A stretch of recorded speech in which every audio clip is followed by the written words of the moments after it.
You're tuned in to the Mind of an Entrepreneur show with your host, myself, Sajdah Wendy Muhammad.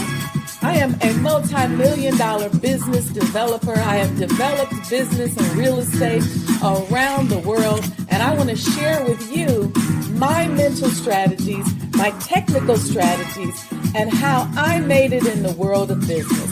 So I don't teach theory. I tell you about my life and introduce you to people who can also share with you what they've done to become successful. This is a practical show. This ain't a theory show. You don't want to miss it. So stay tuned.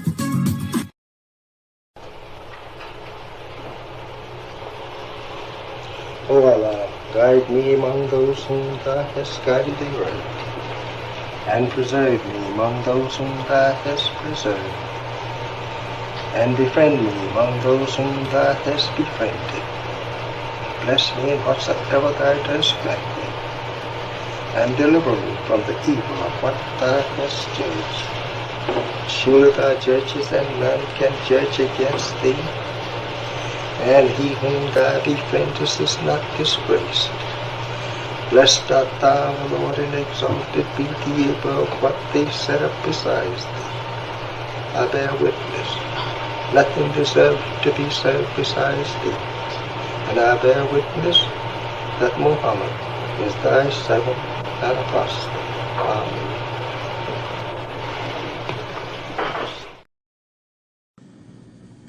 The Honorable Elijah Muhammad, who in my judgment is the master historian,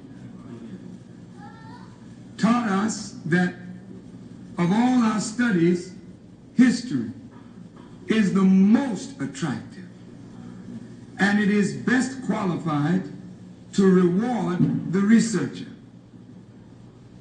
History is most attractive. Why should history be most attractive? Because history is the recorded time of the human family in its struggle to overcome obstacles. There is no life that is without struggle. The Holy Quran teaches us that man, meaning man and woman, is made to face difficulties. And after difficulty comes ease. But it is history that guides us through difficulty.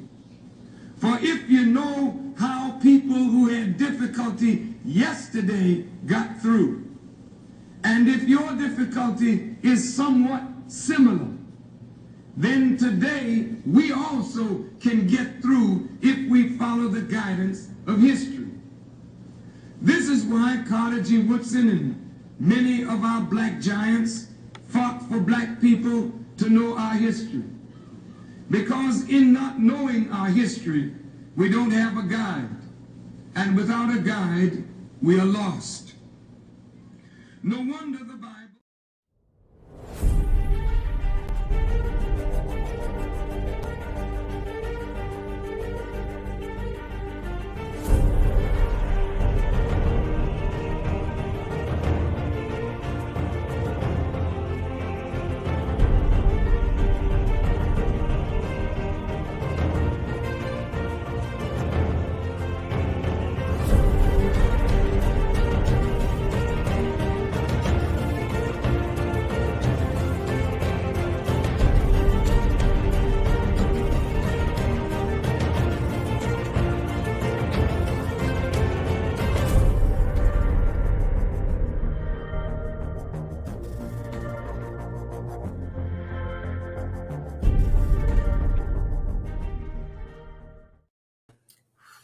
Assalamu alaikum. Welcome to the Mind of an Entrepreneur show.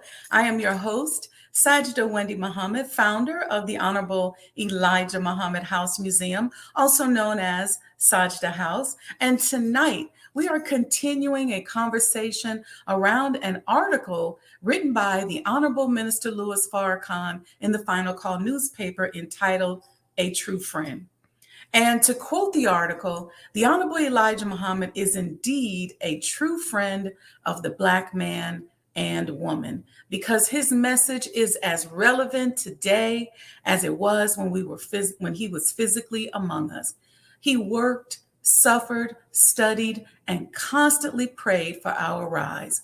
He sacrificed his own personal life to devote 44 years to the rise of our people. 2 weeks ago, myself and student Imam Sultan Rahman and Abdul Salam, along with NOI Youth Committee member Joy X, had a live discussion on the Honorable Elijah Muhammad Table Talk YouTube channel on this same subject. I was so full and wanted to discuss this some more, so I reached out to my longtime brother and friend, Brother Wali Muhammad, and he graciously agreed to join me in this discussion. Assalamu alaikum, sir. Wa alaikum salam, ma'am. It's so good to see you. That is mutual. It's great to see you, ma'am. I'm just excited and so grateful. We got a rich discussion, and I can't move forward without mentioning that we lost a giant this week. Our dear beloved Joshua Farrakhan, brother Joshua Farrakhan, son of the Honorable Minister Louis Farrakhan and Mother Khadija Farrakhan, returned to Allah this week. And Brother Joshua has played many important roles in the rebuilding of the Nation of Islam. His contributions are tremendous. And I know you soldiered with Brother Joshua's. Can you tell us about how you witnessed Brother Joshua's impactful contribution to the rebuilding of the Nation of Islam? Well, my sister, first of all, I really humbly want to thank you.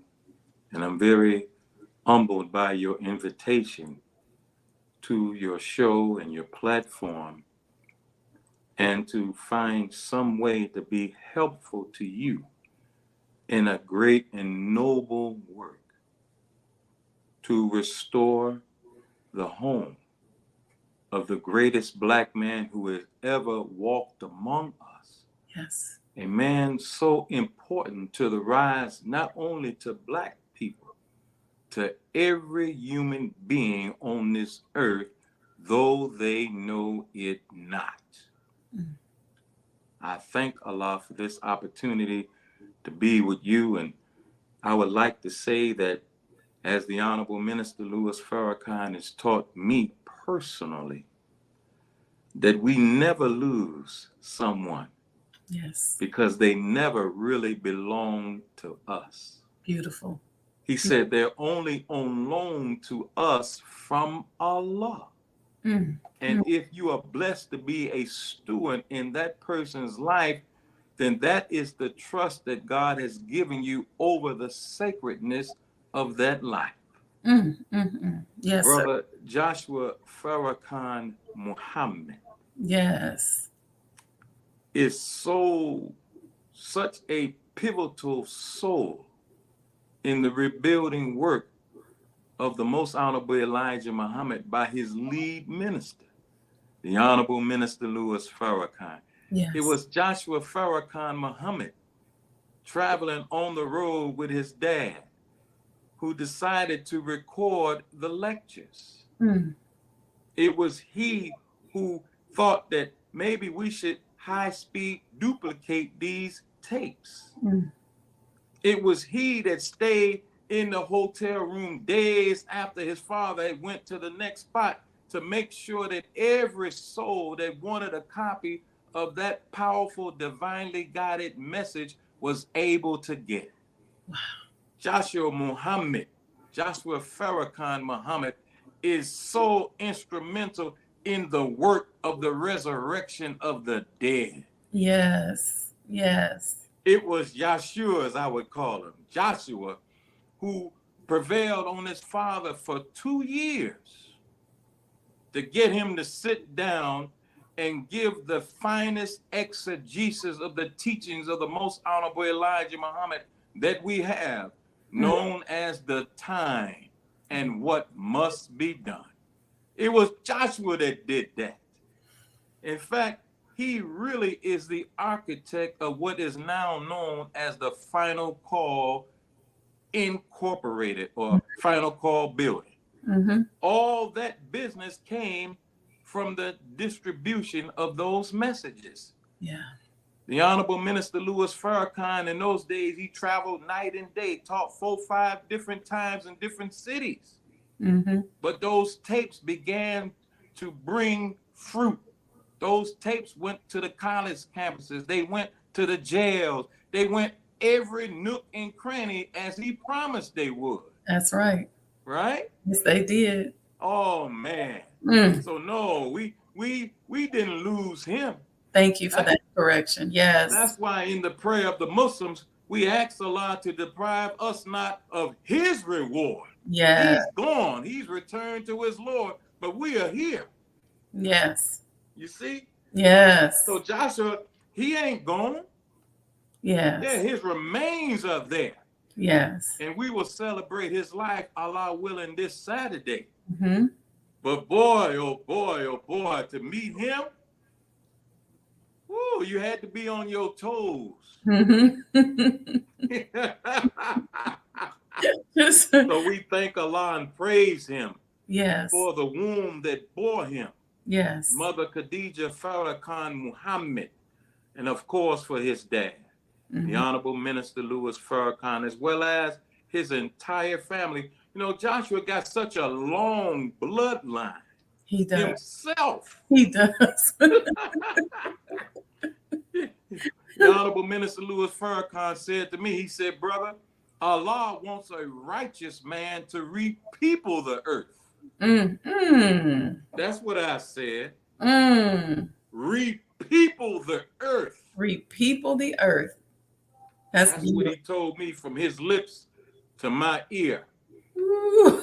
This is gonna be one, Brother Wali. I see it right now. You know, my father passed in 2009, and it was a star-studded and packed event, his homegoing. And he lived a full life in a very public way. And people came from all over and talked about what a great person he was and how talented he was in basketball. And, Brother Wali, after about 2 days, one of my young nephews stood up at the viewing of the body with tears in his eyes. And he said, I don't know Skinny Pop Pop. In other words, from his young perspective, he had no idea who we all were talking about. He wasn't familiar with that aspect of his pop life. And as I speak with many of our young believers, they don't know us and they desire to know their history. So I have to begin with talking about how and when you were introduced to the teachings of the Honorable Elijah Muhammad and what roles you played in the rebuilding of our nation under the Honorable Minister Louis Farrakhan. Boy, I heard the Honorable Minister Louis Farrakhan, his voice, in September of 1983. Wow. It was a tape that a friend of mine had, and it was called The Life of Jesus. And I would say to every young I don't think person, I know that one. Let me write that down. It might be a lit history lesson today, but not a dead history. Come on now. See, you can't recall the history of the work of God in this messenger and be a dead man. Something is not congruent there. That's why the Lord said history is most attractive and best qualified to reward our research. Right. See, how could you study history and still be dead? You can't. You can't. Yeah, so that sermon, The Life of Jesus, December 20th, 1981. Okay. I heard that. Okay. And then I saw a brother that I went to school with, Brother Andre 2X, okay. Andre Muhammad. And he said, hey, man, I hadn't seen him in a while. He said, I'm going to this meeting tomorrow. Do you want to come? He said, I'm going to be with Minister Farrakhan. I said, you're going to be with Minister Farrakhan? I said, Dre, I can go? I can really go? He said, yeah, I'll pick you up. Oh, my God. I felt like royalty.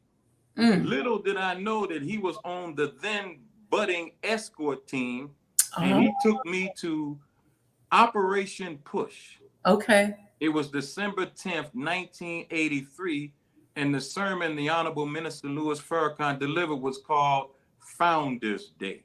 I know that. If you recall, my sister, there was an album with he and his friend and brother, Reverend Jesse Lewis Jackson, on the front cover of an album which he titled Our Time Has Come. I have that. Sister Chloe gave it to me.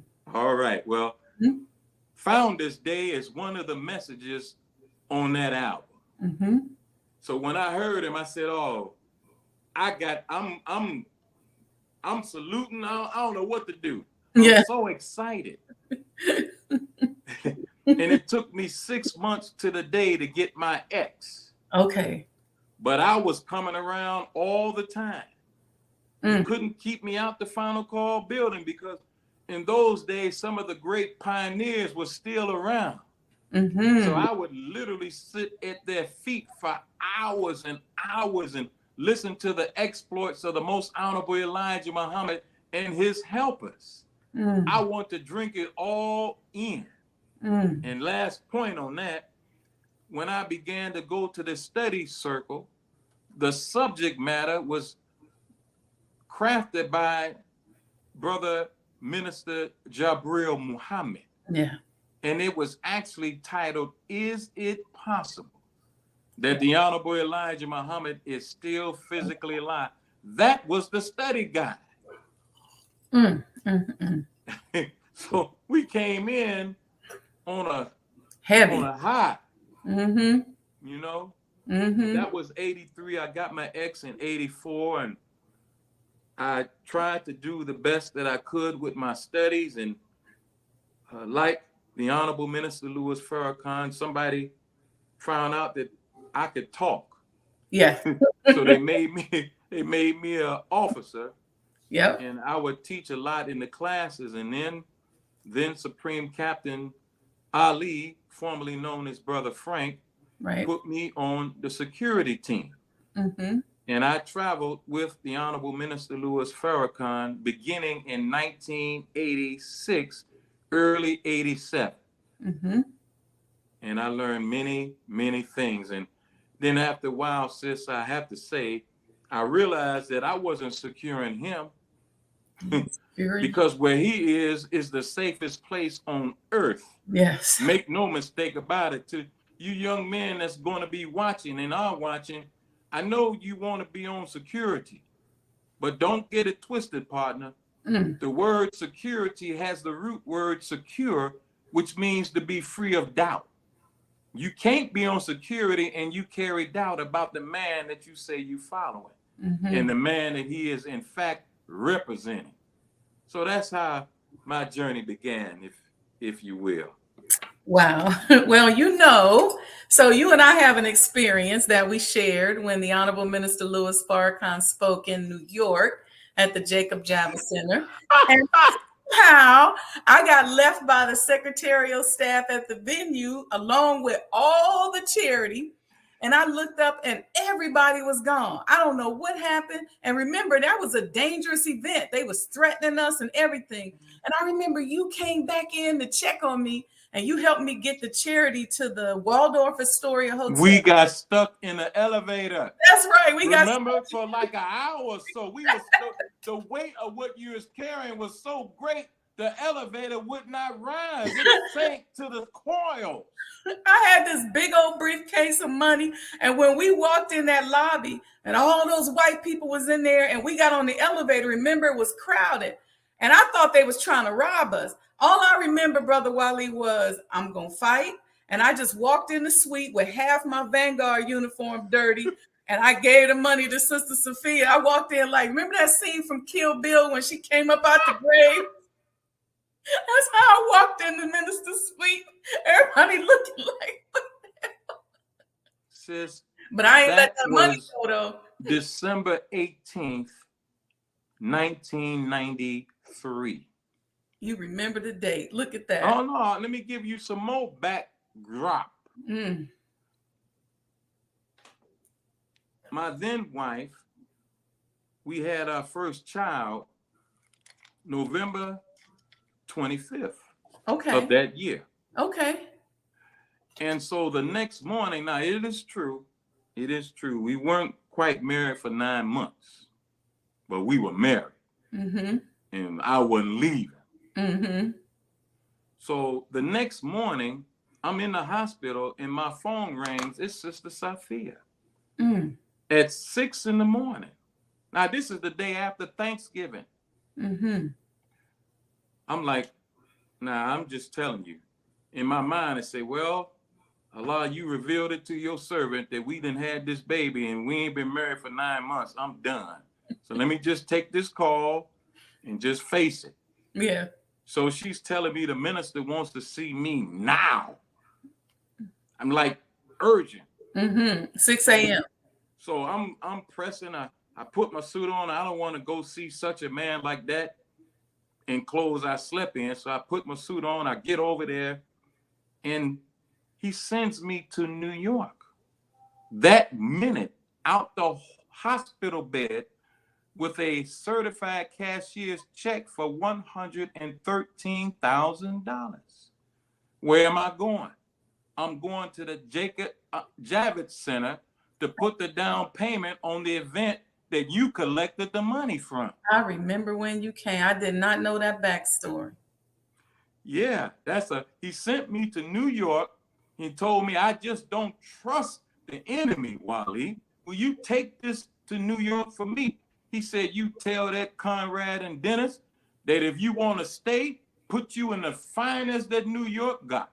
He said, and if you want to eat, tell them I said, take you to the finest that New York got and tell them it's on me. I said, yes, sir. Captain Dennis came to LaGuardia with 80 men. But wait, I got to tell you this part. I'm going to be quiet, sis. It's okay. When I get to the jetway, the jetway, they pulled it back.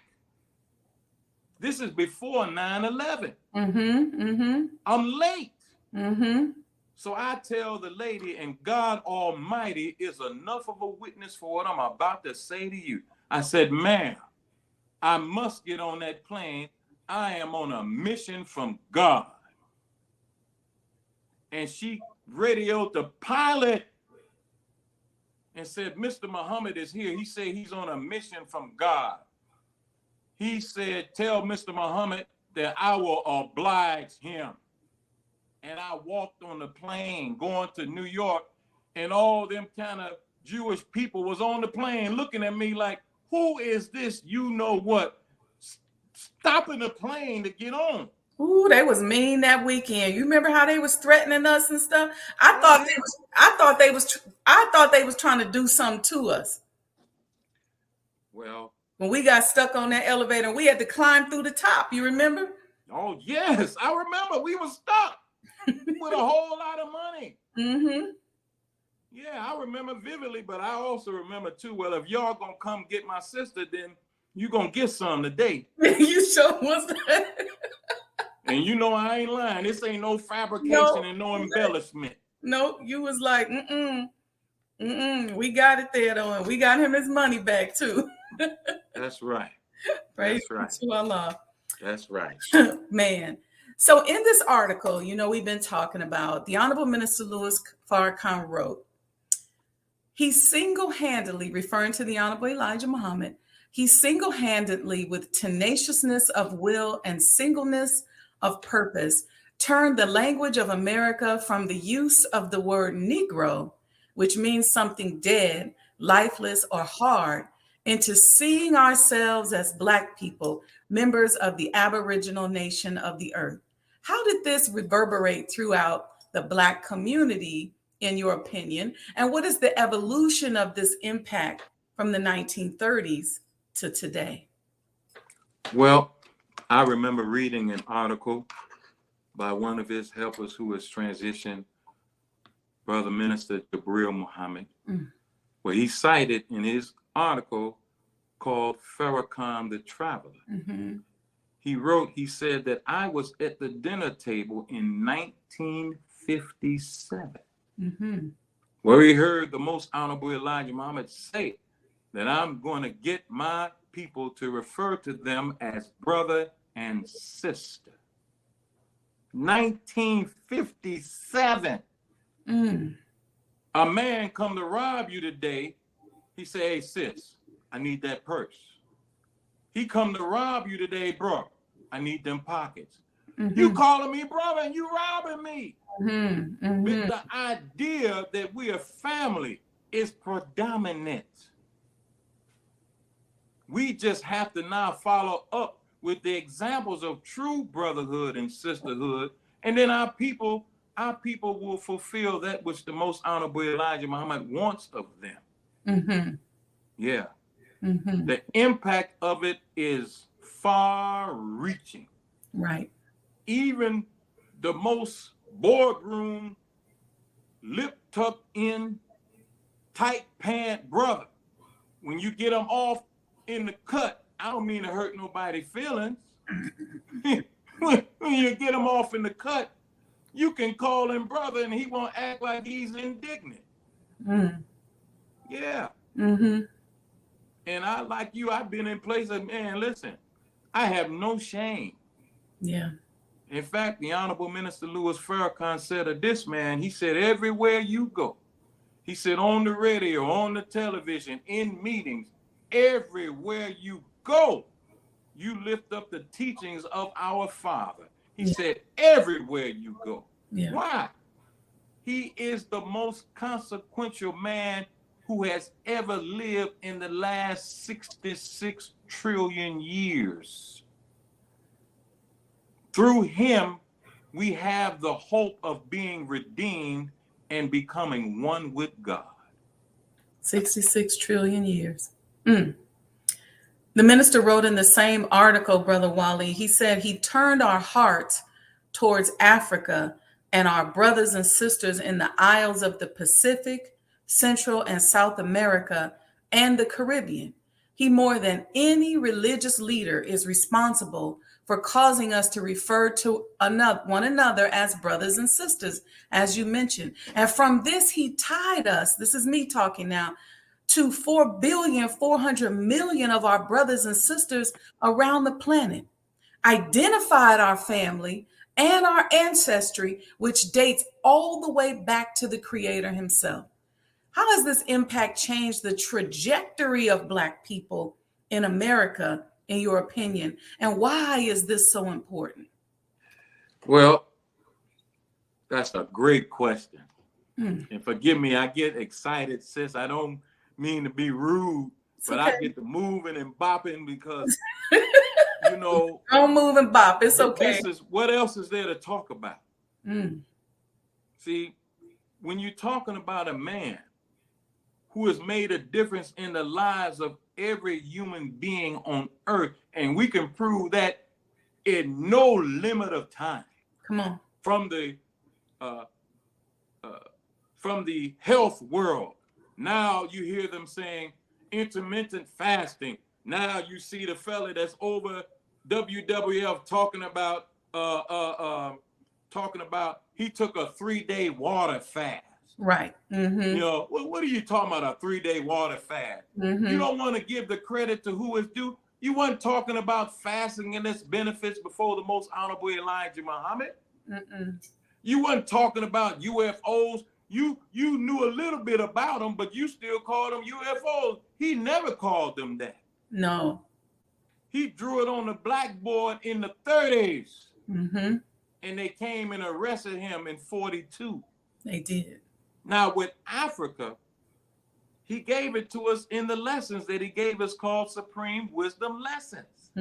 Why does the devil call our people Africans? Right? And he said that he wants us to think that we are all different. So you got brothers in the Caribbean, brothers in Central and South America, in Asia, in the Pacific, who are beginning to understand that we're the same people, but we might have fell under a different colonial power. Yes. So the people in the Caribbean, they speak Spanish. Well, your conqueror was Spanish. But we speak English. Our conqueror was English. But when you wipe that away, we're the same people. Mm-hmm. When you look on the continent of Africa at this moment, you see revolution taking place. Well, what does the Bible say? The Bible said that Messiah, his feet were like burning coals. That meant, according to his minister, that everywhere he went, war and revolution came behind him. So now you see young, clean, handsome leaders come up who are fearless, and what are they doing? Kicking the oppressor out of their land. No more can you take our natural resources and benefit, and we are sitting here in the dark, broke, naked, and out of doors. That's happening because of the Most Honorable Elijah Muhammad, and through his lead minister, you see revolution taking place where the original people are reclaiming their own. Right, right. That's exactly right. And let's not forget about hip hop. See, because hip hop merchandising, let me give some statistics on that. Hip hop merchandising was worth $74 billion in 2020, according to Forbes magazine.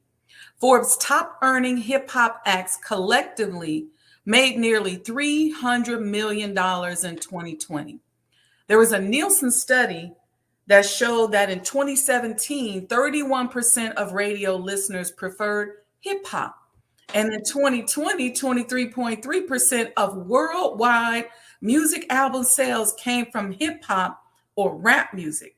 And in this same article, the Honorable Minister Louis Farrakhan said, the Honorable Elijah Muhammad influenced the writings of James Baldwin, Amiri Baraka, Maya Angelou, John Killens, Louis Lomax, and most of the writers who were popular in the 1960s.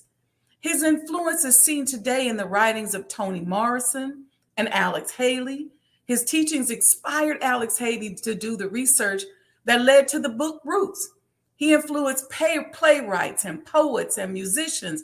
There is no field of human endeavor among Black people that Elijah Muhammad did not have some positive effect on it. Now, do you think that the recent turn towards hypersexuality, vulgarity, violence, and self-degradation is a way to snuff out the influence of Black consciousness in music and the arts that really was spawned from the teachings of the Honorable Elijah Muhammad? Well, absolutely, yes. Yeah. I would say that hip hop, if you remember, hip hop really began in New York City. Mm-hmm. Well, who was the Most Honorable Elijah Muhammad's minister in New York City? Yep. How many temples did he have? Mm-hmm. See, what about the great events on Randall's Island, 70,000 one time, and then come back a few weeks later, another 40? Well, where did those people go who heard the message, but who might not have joined? Mm-hmm. They produced children. Mm-hmm. Remember the rap group Houdini? Yes. With the rapper Jalil? Mm-hmm. His parents were in the ranks. Come on now. Remember the sister, the great soul singer Etta James? Mm-hmm. Mm-hmm. Etta James was Sister Ruth in the temple in New York City. I know. You hear her voice today on a commercial. I want security. That's Etta James. She came, and I think you remember, she came, she had the blonde hair, and she did the beautiful drapes at the headquarters of the Nation of Islam. And she said her name was Sister Ruth, but we didn't know it was Etta James until I spoke to another registered FOA named Charles Muhammad, known to the world as Chuck Barksdale of the Mighty Mighty Dale. Well, Wali, that's Etta James. I said, Etta James? What? The Honorable Elijah Muhammad influenced so many people, so many artists.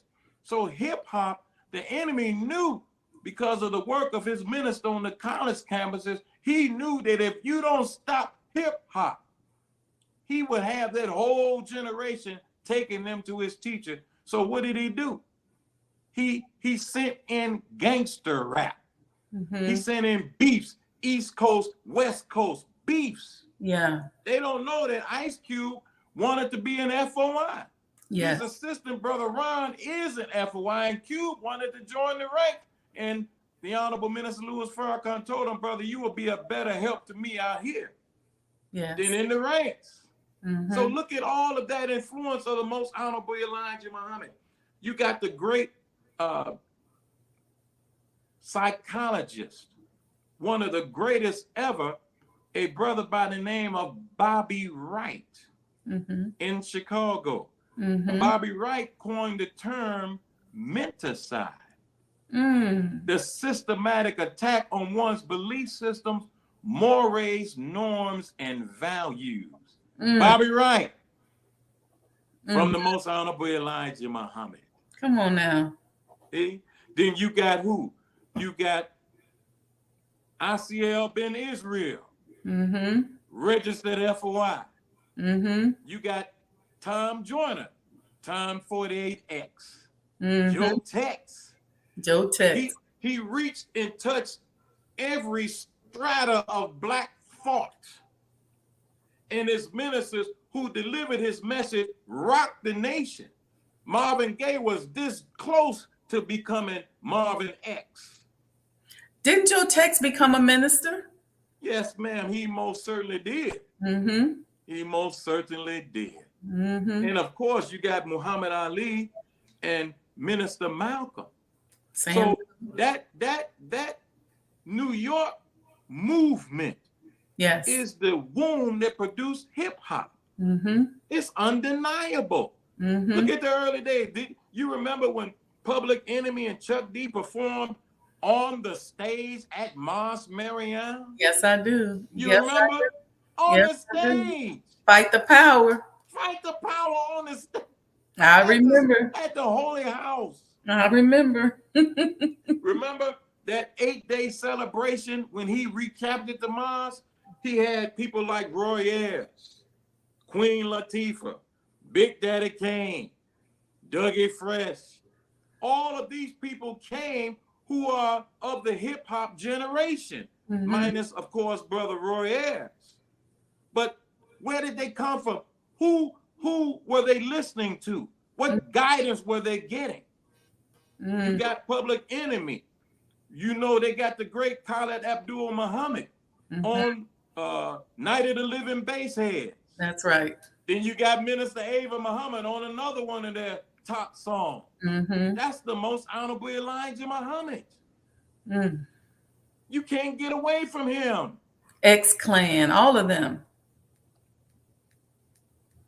Oh my God. The African Bombarders and all of them, where did they come from? Right. Because they didn't come to the Mars? Oh no, they were influenced. Right. The sun shines on everyone, whether they acknowledge it or not. The sun still shines. It's still You can't escape the light of the sun. If you want to live, you're going to be touched by the light of the sun. So it is with the Most Honorable Elijah Muhammad and his teachings. You alive, you are touched by the sun. That's right. In fact, because the sun has fire, it has fire in us from the sun. Well, that's what his teaching is. You can't get away from him. You might not agree with him. My dad listened to who we called the old man. Okay, that's right. And then when I came with my ex and my bow tie, he said, boy, I used to listen to the old man, but I never joined. I said, oh, yes, you did. That's right. You joined right here. See, Elijah Muhammad got you, man. He got you. He went through you and got your seed. That's a bad man. And that's what he's doing right now today. That's right. Right now to this very day. And now, Brother Wali, what we're working through is, again, the minister wrote, there is now a conscious effort to write the Honorable Elijah Muhammad out of history. The minister says, however, I am sure that by the help of God, anyone who plans to write him out of history has already assigned to themselves that chastisement. It is sad that so many former followers of the Honorable Elijah Muhammad have helped knowingly and unknowingly to write this man out of history. Many of us would hear a statement like that and think that it doesn't apply to us. How are we as Black people unknowingly aiding our enemies in their attempt to erase the Honorable Elijah Muhammad from history? Well, I would say, my sister, that as the Honorable Minister Louis Farrakhan, his lead minister, has taught, we say, I bear witness that there is no God but Allah. Muhammad is his messenger. Well, then he taught us what? He taught us what those words mean. Right. And because we're functional illiterates, unfortunately, we use language, the depth of understanding we don't possess, because the truth is we're still very lazy. Yeah. So I bear witness. He said the letter I is the ninth letter of the alphabet, represents independence and completion. Yes. Yes. He said bear means to carry in one's mind. Witness means to give evidence, testimony, or proof. So actually, when we say that, somebody is examining what we do as well as what we say. And because the enemy is so smart, the scriptures teach that he will lie in wait for you in thy straight path. Meaning, even if you think you're obeying God, he's waiting for you. See, the book of guidance for the Muslims says that the deviators are fuel for the fire. Right. It's deviation that allows us to help the enemy. Yes. See, it's deviation that gives him a stick to hit the messenger of God with. But see, if we just practice obedience, his ministers say what? Sacrifice. The higher, or obedience, pardon me, obedience, the highest form of sacrifice. See, obey means you give up everything. And we just can't do it. It's just, we kick and scratch, but our deviation helps the enemy of God and his servant against him in our own development. So the greatest protection and the greatest testimony is to obey. Obey those in authority. He said, well, how do you do that?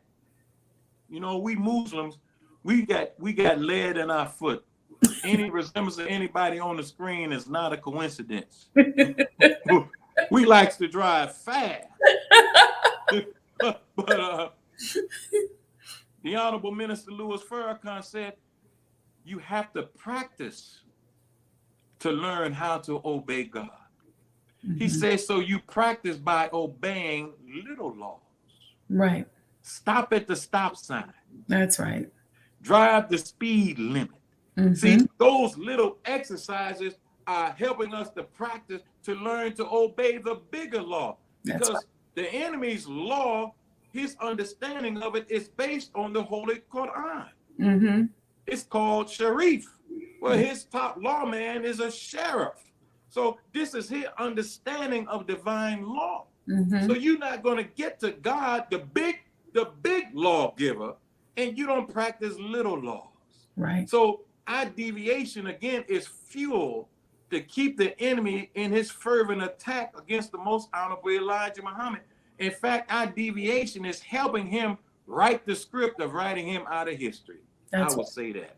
That's exactly right, Brother Wali. And now 58 months ago, I acquired the Messenger's former home where our nation was built. We've been pushing and working against all of the elements to get the home finished.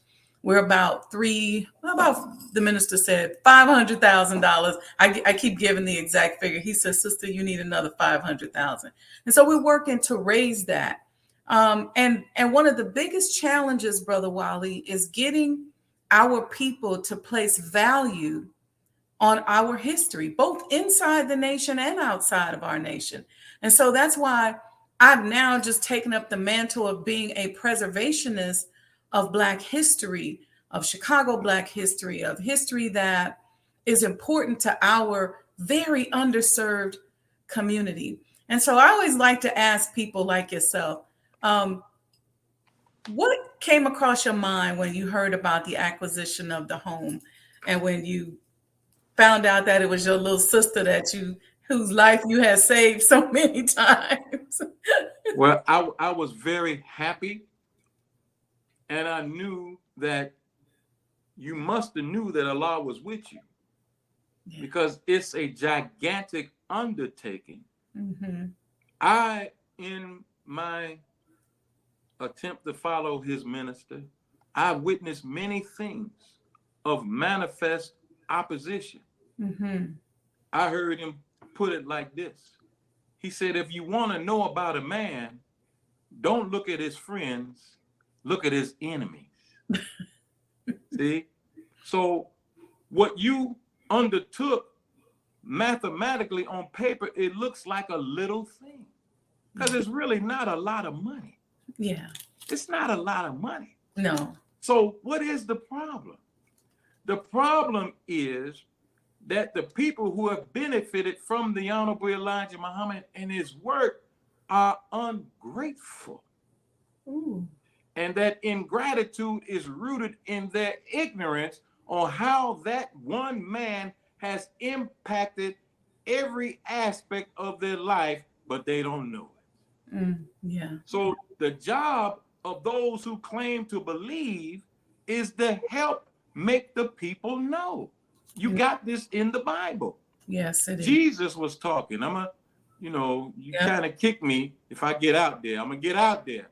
Jesus asked the question to his disciples. He said, well, who do the people say I am?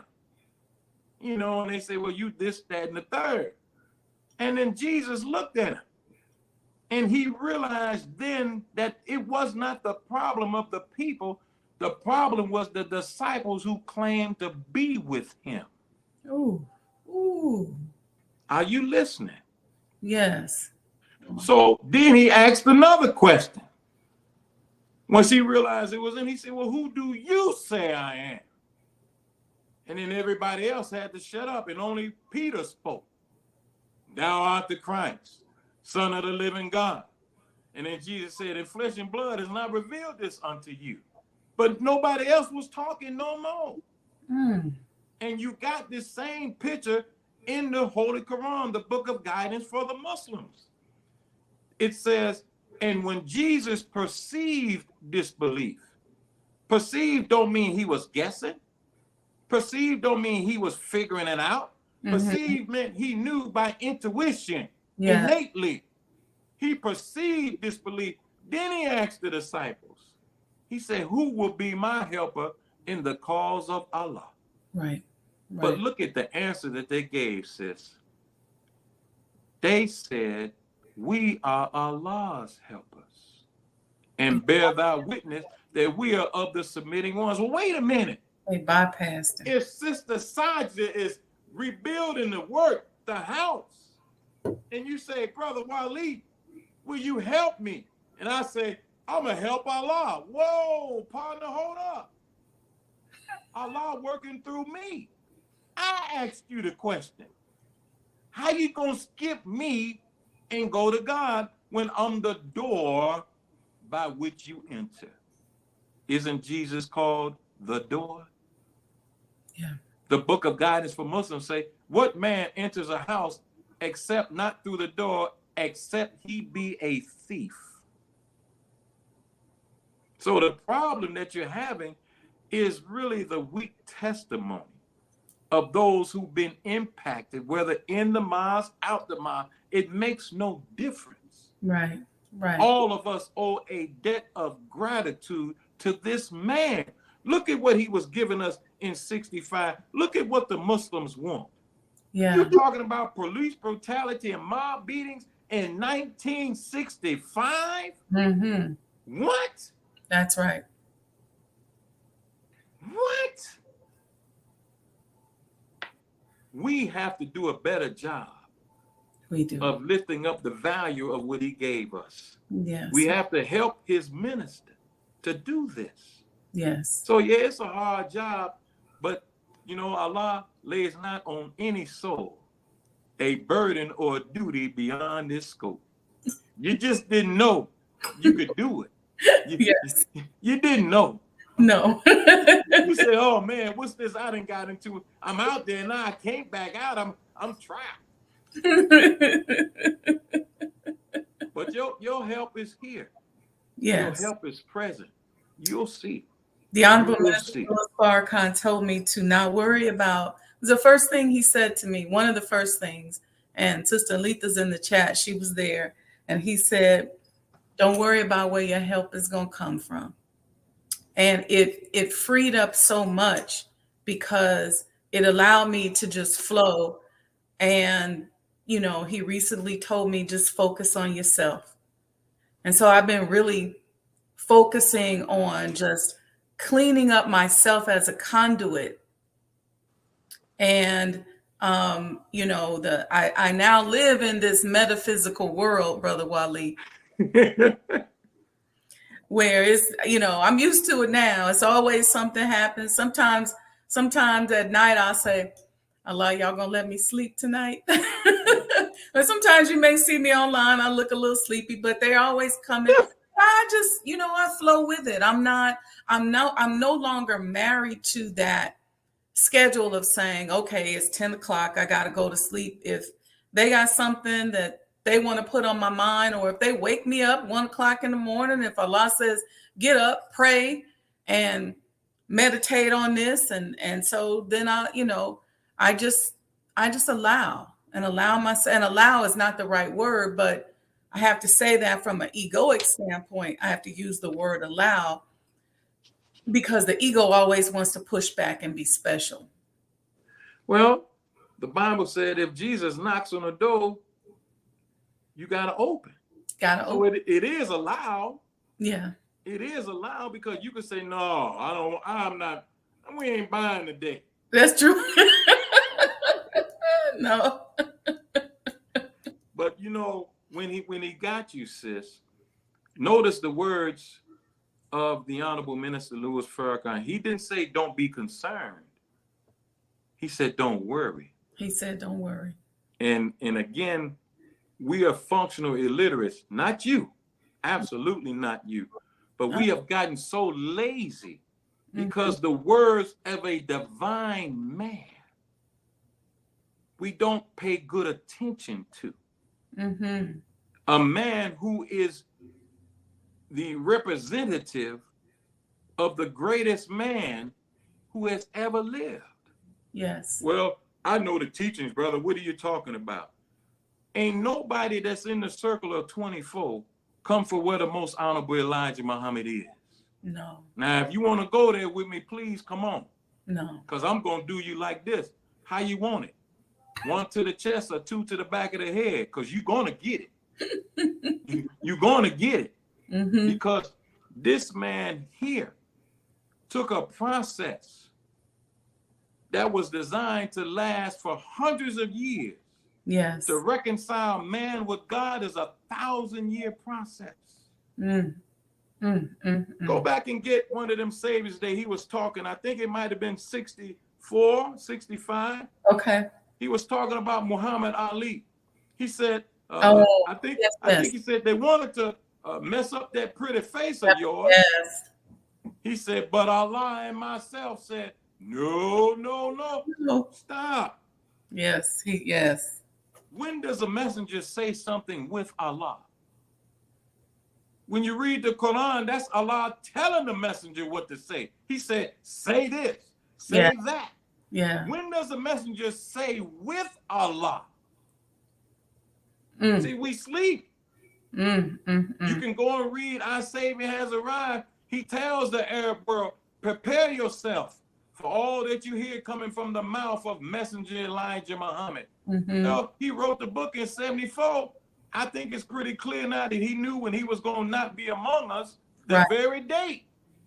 That's right. So what was he talking about?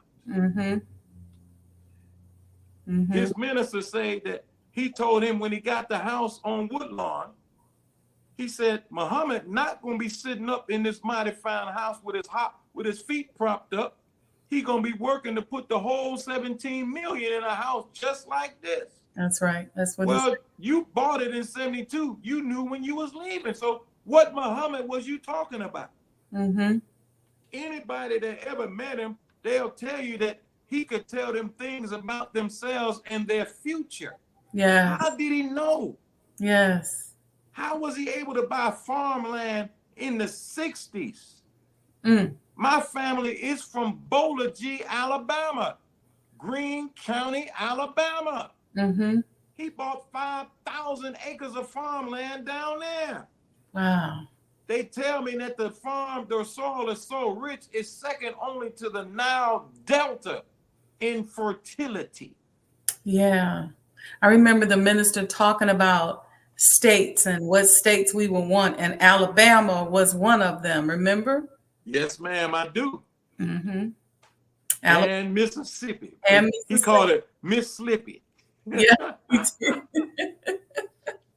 Yeah, we're so blessed. And every time I'm blessed to either speak with the Honorable Minister Louis Farrakhan or just be in his presence, or, I try to listen to at least one lecture or half a lecture a day. And I just witness, and I can just feel him identifying demons inside of us and just snatching them out, Brother Wali.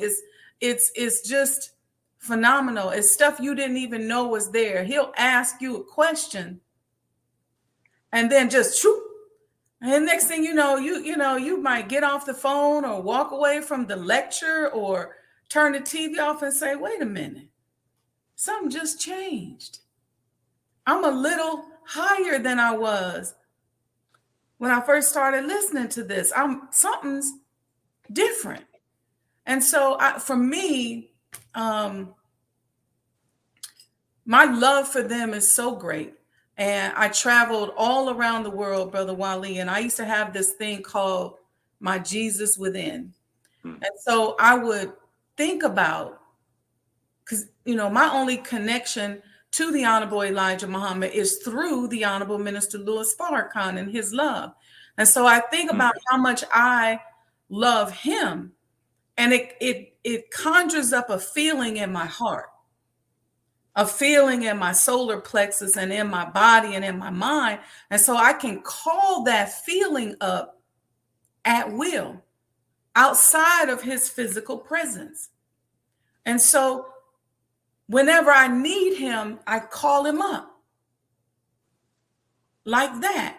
And so that it just enhances and multiplies that, that love. And so when I think about the museum and the house and sharing that love, I think about how blessed I am to be able to be in spaces, Brother Wali, where you knew me back then when I was 21, 22 years old. Who would have thunk it, right?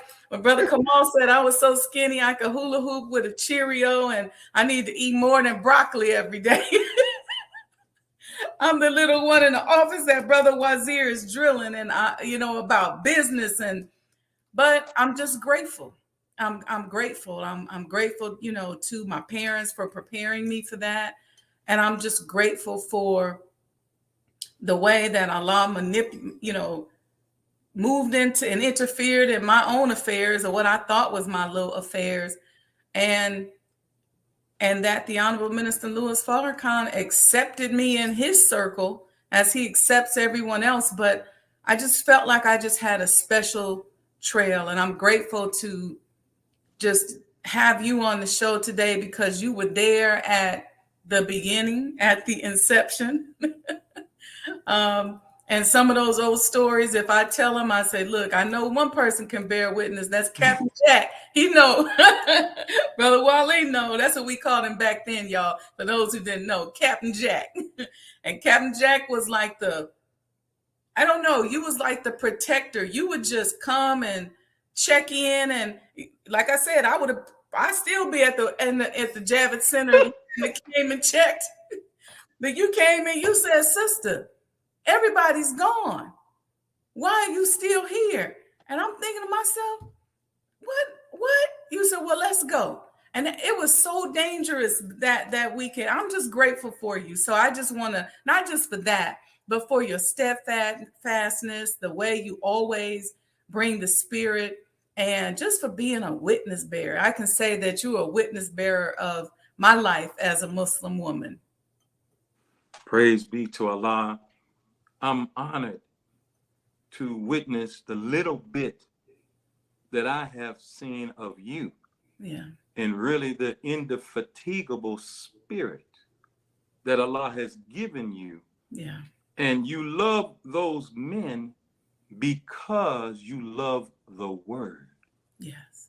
See, we are doing the devil's bidding by distinguishing the man from the word. See, but if you don't love the word, you will never truly love the man. No. You love the outward of the man. But like he has said to us, and you heard him say, if you don't know me from scripture, you don't know me. No, that's right. See, so this is why people run out of gas. Mm-hmm. The most honorable Elijah Muhammad said, prayer is like putting gas in your tank. It keeps you going. Mm-hmm. So what you getting tired for? Mm-hmm. You must be running low on fuel, huh? Well, the Spirit of God is in the Word of God. Yes. So the more you study and partake of the Word, like he's taught us, it has the highest degree of electrical energy is in the revealed Word of God to Muhammad. Yeah. Yeah. So if you're a student in that Word, how dare you be tired? How dare you be low in spirit and energy? You need to let me take you in the corner like a good corner man and smack the hell out of you with some smelling salt. Bam! Snap out of it. That's where we at. We need a good corner man with some smelling salt. Where you at, man? I'm in Boston. Pow! No, we in Chicago. Get out of it. That's what we need. Because the word is losing its value. See, and when the word loses its value, then it loses value because you don't believe you're going to become a manifestation of that word, which is God himself. Okay, I see. So when you don't believe you're going to become God, then what is the purpose of the word? I see. Yes. And this is written right in Closing the Gap. Yes, it is. I know. I understand. Yeah.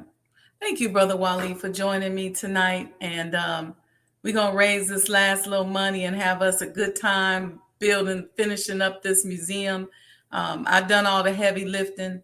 It's over a $5 million project. We got another $500,000 to go. You did 90%. Mm-hmm.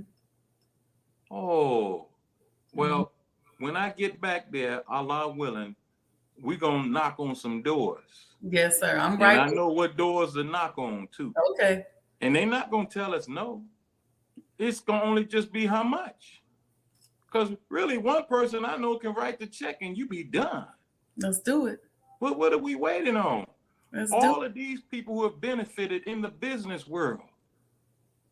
You got my brother there who's the president of broadcast marketing sales for Black Entertainment Television, former student of Muhammad University of Islam. You got many, many men of renown and women. We just got to speak to them in a language that they understand. Well, Brother Wali, right now, my goal is to help make the minister's word bond. Because he said to me, he said, you're going to finish it this year. You're going to get the money. I want to make his word bond. And I don't want to depend on him to make his word bond. I want to help make his word bond. And let's get the rest of it by December 31st. Let's get going. I want to be able to make that phone call and say to him, Brother Minister, your word is bond. I've envisioned that, and I already know how I'm gonna feel. I got it. I want to be able to say, Brother Minister, even his word is always bond, and I'm not insinuating any other way. But in this particular case, it was just a word that he gave to me that I don't want to be lazy on. So thank you, sister. And I pledge to help you with any and everything that I can. Thank you, Let's sir. go on and close. Yes, Just sir. go and close. Yes, It's sir. not a lot of money. No, it's not. It's really not a lot of money. And sometimes we make the mistake in looking at our pocket. Most Honorable Elijah Muhammad Instead of said the looking at our coin is in, Lord's pocket, right? look, he said the coin is in the fish's mouth. He didn't say it was in our pocket. He said it's in the fish's mouth. Mm-hmm. Let's put this coin in the fish's mouth then.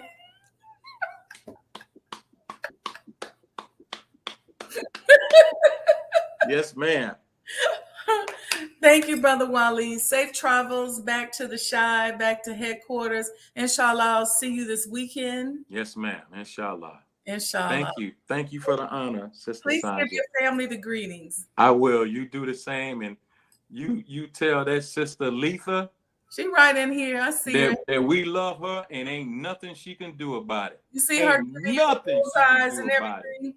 Then she said, I thank Allah for you, Brother Wali. You have indeed always been a protector, a soldier, a teacher. Listen, we know this brother right here, if historically we could tell some more stories. We're going to have a whole round table discussion around the fireplace at the museum talking about.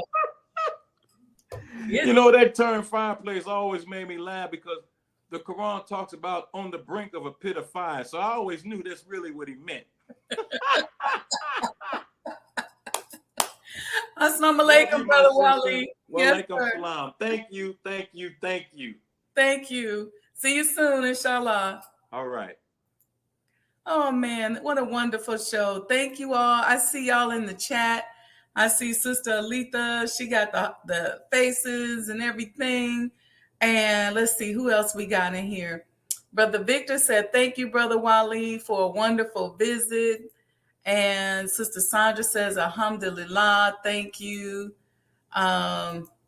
Sister Sandra saying, teach Brother Wali. Brother was bringing it, talking about revelation. We got PBJ. Imagine following a white man's religion, but being pro-black. Wow, that's deep. I didn't see that one. That would have been a good discussion point. Sister Betty says she loved the history. Y'all know Sister Betty. She got the best spirit. She is so animated and so loving and so sweet. So shout out to Sister Betty. Just warriors. Yes. Y'all be all right. I'm so excited and I just can't hide it. That's that song. I'm so excited. Same person said I was looking at English C1 and there's something I noticed. I think the first half of it was meant to be recognized. Does that have anything to do with the above question number 10? Number 10 wasn't a question though. Interesting. We got to all go back and take a look at that. Let's see what other comments we have here. Greetings, Mother. Sister Nubia is here also. All right. So thank you all. Appreciate it. Make sure you support the completion of the Honorable Elijah Muhammad House Museum.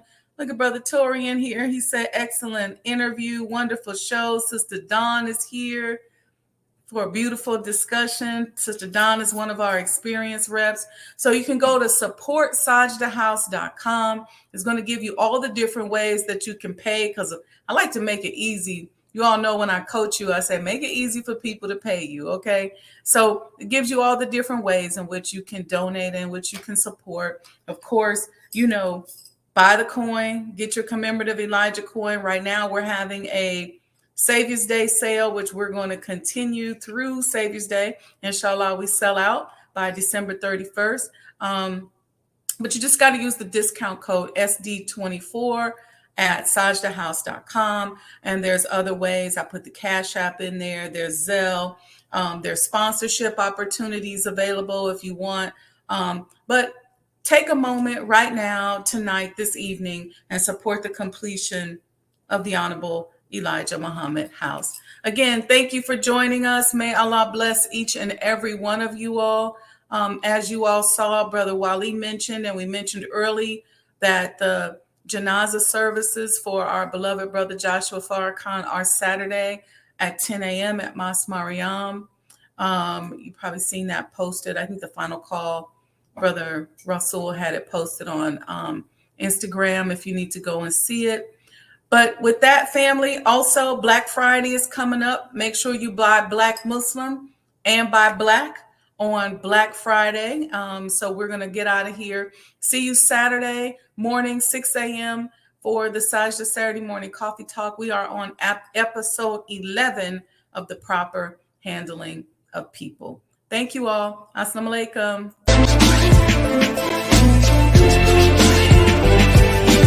You belong to yourself.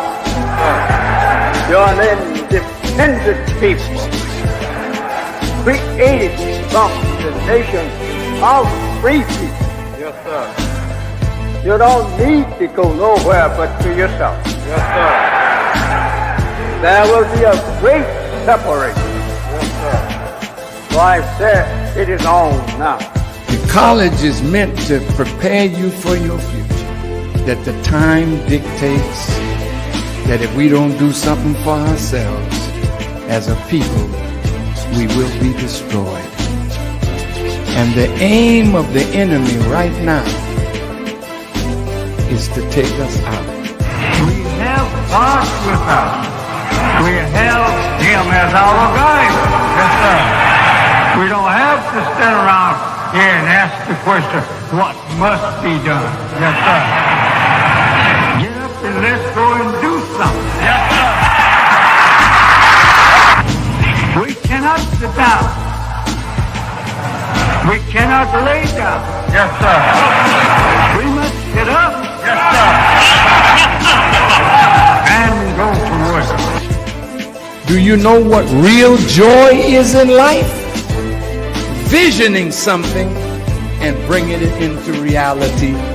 That's real joy. Do you know what the next step in joy is? Behold how good and how pleasant it is for brethren to dwell in unity. Tonight, you need to fasten your seatbelts. We're going to hear from some of the greatest minds in the world. I don't know about you, but I'm tired of trusting our future and the future of our children into the hands of those who don't love us. I believe we need to revitalize Black leadership.